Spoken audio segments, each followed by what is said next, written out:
Hello दोस्तों, मैं आपका दोस्त मुकेश खोज इन्वेस्टमेंट में आपको स्वागत है।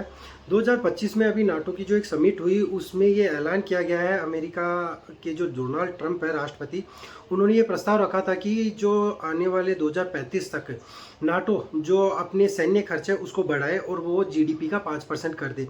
तो इसकी बात मानते हुए नाटो ने ये डिसाइड किया है कि 2035 तक हम 5% जो जीडीपी का हिस्सा है वो हम सैन्य खर्च, मतलब जो सेना जो डिफेंस सेक्टर होता है उसके ऊपर हम खर्च करेंगे। मतलब अपनी सेना को मजबूत करेंगे।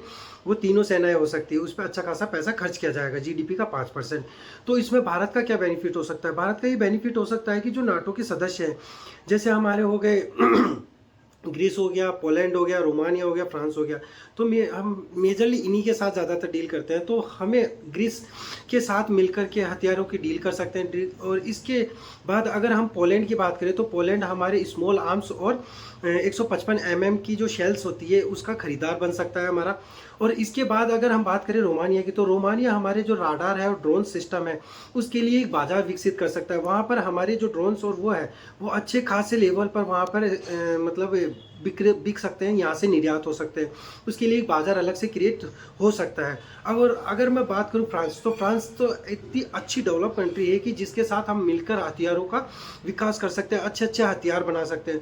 तो आपको ये जब देखकर पता चल रहा है कि आने वाले टाइम पर जो डिफेंस सेक्टर वो इतना मजबूत होने वाला है और डिफेंस मतलब जो सैन्य है वो इतनी मजबूत करने जा रही है हर कंट्री, तो क्यों ना हम उसका लाभ उठा सके। अगर मैं बात करूँ शेयर मार्केट में ऐसे कितनी कंपनियां हैं जो डिफेंस से रिलेटेड जो प्रोडक्ट्स है, जो हथियार है वो बनाती है।